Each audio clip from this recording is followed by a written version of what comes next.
دنیا کس قدر دھوکے میں اس کی میں آپ کو ایک مثال سے سمجھاتا ہوں. میں نے کل انٹرنیٹ پر ایک ویڈیو دیکھی. آپ لوگ دماغ تو حاضر ہے نا سب کا ماشاءاللہ. شادیوں پر آخر میں آئیں گے ابھی, صبر کریں. بہت سے نوجوان شادیاں سننے کے لیے کہتے پتہ نہیں کیا لے کے بیٹھ گئے مفتی صاحب. ان کو میں رکھتا ہوں تاکہ آخر تک ان کی دلچسپی برقرار رہے. پھر دیکھیں گے مناسب سمجھیں گے ماحول ہے تو کر دیں گے, نہیں تو تاکہ آپ کی دلچسپی برقرار رہے. نوجوان لوگ کہہ رہے ہیں کیا بورنگ ٹاپک لے کے مفتی صاحب بیٹھ گئے نا. تو آخر میں آؤں گا. ماں باپ بچوں کو پڑھا رہے ہوتے ہیں نا, بیٹا پہلے ٹیوشن پڑھ لو, آخر میں ٹافی ملے گی آپ کو. بچہ اس حوالے سے اس لالچ میں پڑھ لیتا ہے. پھر بعض دفعہ وہ ٹافی نہیں ٹوپی ہوتی ہے, بعض دفعہ واقعی سچی مچی کی ٹافی ہوتی ہے. تو آپ لوگ تھوڑی دیر دلچسپی سے بات سن لیں. میں ایک عرض کر رہا تھا کہ میں نے کل ایک ویڈیو دیکھی, کل کی بات ہے. ایک جنگل میں گورے ڈاکومنٹری بناتے ہیں نا, مرغی اپنے چوزوں کے ساتھ جنگل میں گھوم رہی ہے. ایک باز یا شکرا آیا اس کے چوزوں کو اٹھانے کے لیے. بہت پاورفل ہوتا ہے وہ, تو مرغی کے مار کے برابر کر دے. مرغی اپنے بچوں کی خاطر جو اس باز سے لڑی ہے, وہ لڑائی کا منظر دیکھنے والا ہے.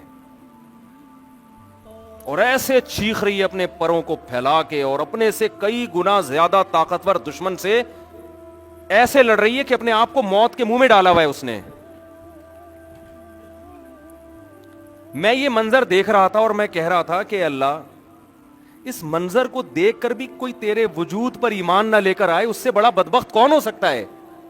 کون ہے وہ ذات جس نے اس مرغی کے اتنے چھوٹے سے مغز میں اپنے بچوں کی ایسی محبت ڈال دی ہے کہ اس محبت میں یہ اپنے سے کئی گنا زیادہ طاقتور دشمن سے کیسے بہادری کے ساتھ لڑ رہی ہے, اور بالآخر اس کو شکست دے دی اس نے. دیکھو آج اللہ اپنی نشانیاں دکھا رہا ہے. آپ کی مرضی کہ آپ اللہ تک پہنچو یا مرغی تک پہنچو, یہ آپ کی مرضی ہے. یا آپ اسے دیکھ کر انٹرٹینمنٹ کا ایک ذریعہ لو, اس کے علاوہ کچھ نہ, یہ آپ کی مرضی ہے.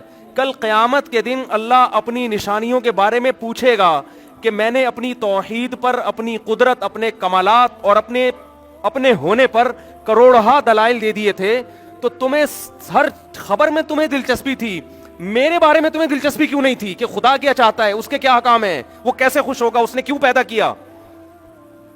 یہ کتنی بڑی دلیل ہے اللہ کے وجود پر کہ ایک اتنا چھوٹا سا جانور, اس میں ایسے سافٹ ویئر انسٹال ہو گئے ہیں اس کی چھوٹی سی کھوپڑی میں کہ وہ اپنے بچوں کی حفاظت ایسے کر رہا ہے, حالانکہ اسے یہ حفاظت سکھانے والا کوئی بھی نہیں ہے.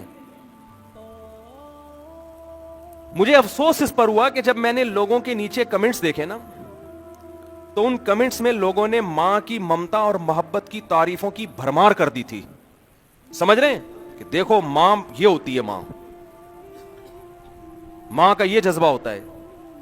او بھائی, اللہ نے جو جانوروں میں یہ چیزیں رکھی ہیں, یہ جانوروں کی اپنے بچوں سے لگاؤ کو سمجھانے کے لیے نہیں, یہ اپنے وجود کو سمجھانے کے لیے کہ یہ ایوولوشن کا ارتقاء کا نتیجہ نہیں ہے کہ ایک جانور خود اپنے آپ کو اتنا مینج کر لے اور ایک چیز آٹومیٹیکلی خود بخود بن کے یہاں تک پہنچ جائے کہ وہ انڈوں پہ بیٹھے 21 دن ان انڈوں کو گھماتی رہے, اس میں سے چوزے نکلے, ان چوزوں کی ایسے حفاظت کرے. یہ خود بخود ایسا اتفاق نہیں ہو سکتا. کوئی ہے عرش کے اوپر بیٹھا ہوا اس پوری کائنات کے نظام کو چلانے والا, اس کے وجود کو آپ کو ماننا پڑے گا.